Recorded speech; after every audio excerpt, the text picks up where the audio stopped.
días, buenas tardes, buenas noches, dependiendo del día que me estén viendo y a la hora que me estén viendo. Yo soy Isa de la lista infinita de libros y ahora les traigo el balance de audiolibros del mes de abril. Y en el mes de abril leí casi nada. Escuché solamente 7 audiolibros. Es que el tiempo no me dio. Pero bueno, la cuestión es que voy a hablar rápidamente de los 7 audiolibros que escuché en este mes de abril.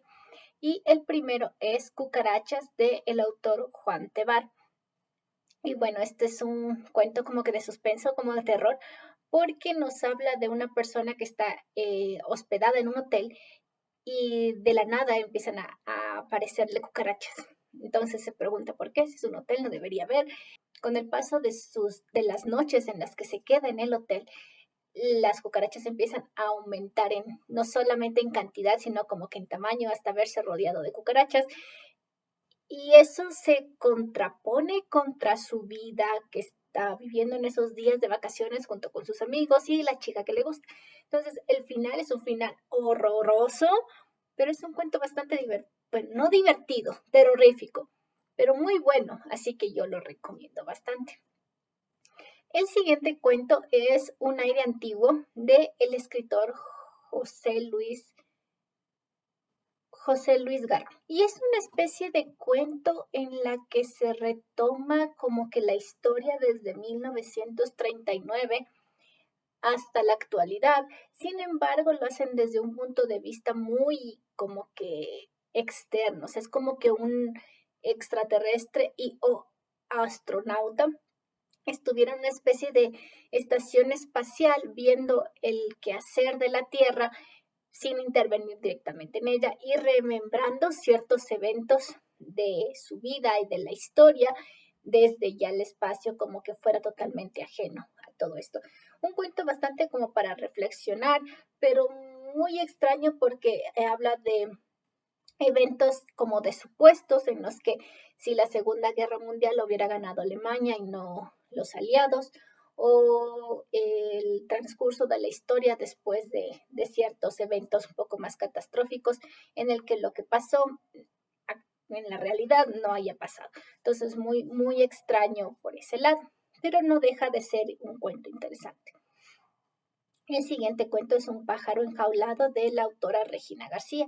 Y este cuento es bastante largo, triste y maravilloso, en el sentido de que eh, eh, nos encontramos con un prisionero que está en la cárcel.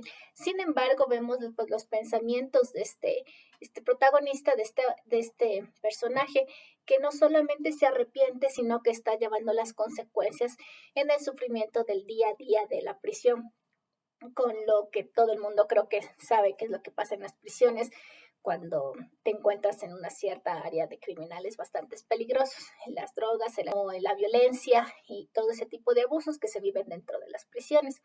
Y más que nada el hecho de el deseo y anhelo de la libertad, de encontrar la paz en todo este castigo que le impusieron, como son las leyes y todo eso. Es bastante bonito y enternecedor, así que yo también lo recomiendo mucho. El siguiente cuento se llama La calle perdida y es un cuento de dos autores, es de Carl Jacobi y Clifford Dismack.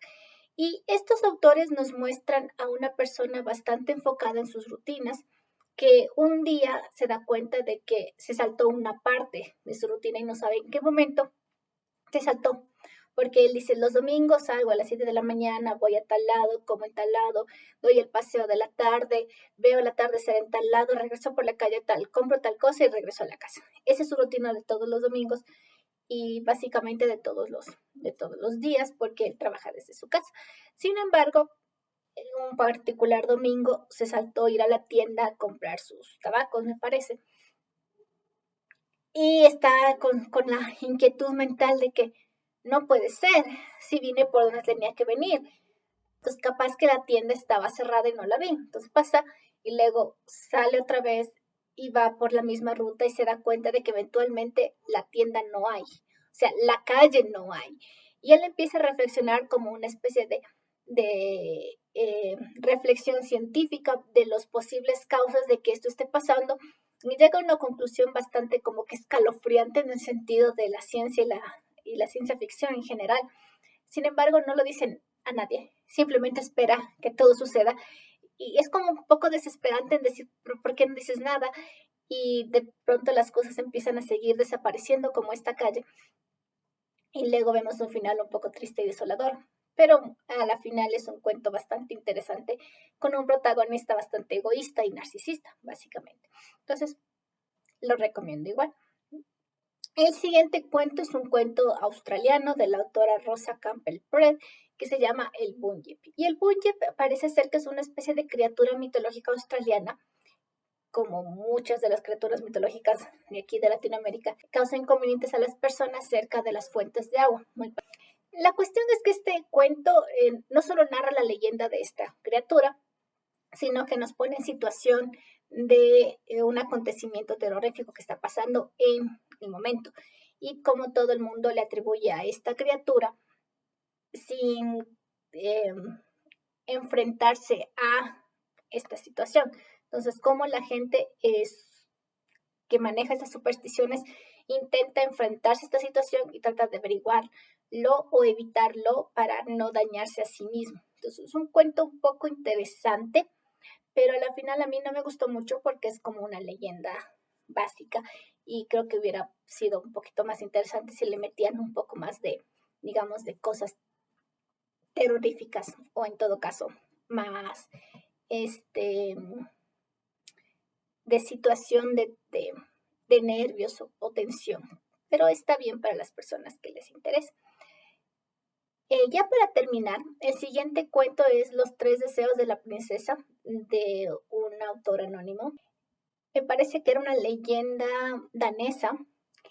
Y en este cuento, lo que me gusta de este tipo de cuentos de hadas es que básicamente el héroe siempre se somete a 3 pruebas. Y estas 3 pruebas siempre son para probar su honor, su lealtad, su voluntad y básicamente sus convicciones y sus morales. Generalmente estas 3 pruebas son previo a una recompensa o para derrotar a cierta persona malvada. En este caso es para recuperar una recompensa. Él salvó a la princesa y la princesa en recompensa el rey le había ofrecido su mano a la mano de su hija al que la liberó, obviamente. Sin embargo, la princesa quiere ponerse un poco caprichosa en ese sentido, más que nada porque se niega a dar su vida a cierta persona. Entonces pide estas 3 pruebas. La cuestión es que obviamente el rey no está de acuerdo con esto, pero como no puede decirle no a su hija, decide aceptar en el caso de que solo pensó que iba a ser solamente una prueba. Pero ya la tercera dice, o sea, si es que no te casas, voy a perder yo mi honor. Entonces, es como que la princesa tiene que asegurarse de que la persona con la que se va a casar valga para sus planes. O sea, no sus planes, sino su plan de vida, básicamente. Entonces, un cuento de hadas bastante lindo e interesante de los que solían contarme a mí cuando era chiquita. Bueno, no contarme porque no me contaban de los que yo solía leer, si es que tenía la oportunidad de tener un libro de cuentos. Y bueno, los 2 últimos cuentos que escuché son del autor Ludwig Bernstein, que al igual que los hermanos Grimm empezó a recopilar cuentos folclóricos de Alemania. Sin embargo, hay algunas versiones de los cuentos Grimm que son un poco más interesantes en la versión de Ludwig Bernstein. Así que voy a comenzar con el cuento de los 3 músicos que jamás había escuchado en mi vida. Y este cuento a la vez es muy parecido al de la Soldado de la Muerte, que creo que ya lo mencioné, y en todo caso tiene un cuento ruso que es de Pushkin, me parece, que se llama El Soldado y la Muerte, y que tanto la versión de Ludwig Bernstein como esa comparten este ámbito de que es una persona que ingresa a un lugar encantado en el que se enfrenta a los habitantes sobrenaturales que se encuentran habitando este castillo o este palacio o este lugar. En el caso del cuento de los 3 músicos, son 3 músicos que van consecutivamente a tratar de derrotar a estos demonios. Sin embargo, los 2 primeros fracasan, pero el tercero no solo aprende de las experiencias que escucha de sus mayores, porque él es el más joven, sino que razona la solución y gana el combate no con la fuerza, sino con su astucia e instinto. Así que es un cuento no todo es fuerza bruta, sino es inteligencia, razonamiento e instinto. Así que es un cuento bastante interesante y bastante bonito porque luego castiga a esa persona, a ese ente, con un castigo un poco más cruel de lo que pensábamos. Y el siguiente y último cuento de Ludwig Bernstein es Mata 7, que básicamente es el sastrecillo valiente en la versión de los hermanos Grimm. Bueno, todo el mundo sabe, creo que es la historia del sastrecillo valiente. Es un sastrecillo que estaba cosiendo y se encuentra con que le están revoloteando 7 moscas y él mata a las 7 moscas y se hace figurar en su cinturón, mató 7 de un solo golpe en el caso de los hermanos Grimm, y en el caso este es mate 7, o sea, mata 7. Entonces, en este caso del mata 7, él empieza a ver que se da cuenta de que obviamente en el tiempo en el que se escribió, en el tiempo que se contaba, no había forma de corroborar tu historia. O sea, si es que tú llegabas a un pueblo y decías que eres por poco el enviado del Señor, te lo iban a creer siempre y cuando tenías tus artilugios para probar esta cosa. Como él tenía esta grabación en su cinturón de Mata 7, él simplemente fue a un reino y dijo, me llamo Mata 7 porque maté a 7 yo solo.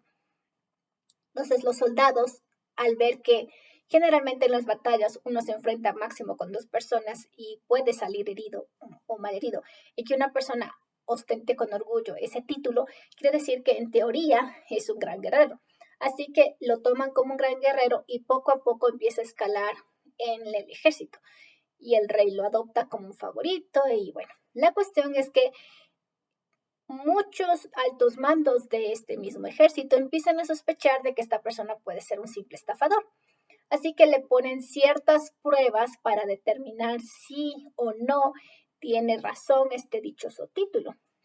Sin embargo, nuestro protagonista es primero buena gente, y segundo, es igual de inteligente y astuto y empieza a resolver los problemas que acaecían al ejército con su inteligencia, haciendo que sus enemigos básicamente se atrapen o se maten entre ellos y así, sin él mover mucho los músculos.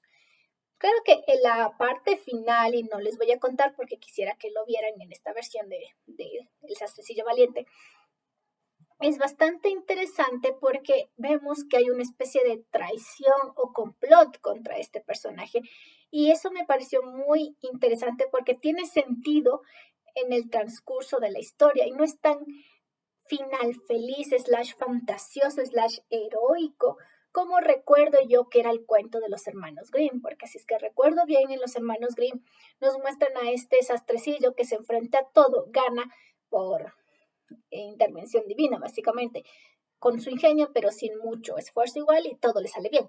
Pero aquí vemos que la gente duda y se pregunta y es como que no están seguros, y lo que le causa no solo problemas, sino que al vencer estas pruebas empieza a no solo dar sentido a su título que se autoimpuso, sino que demuestra que no se tiene ese título en vano, básicamente. Y es un cuento bastante bonito y entretenido que les recomiendo un montón.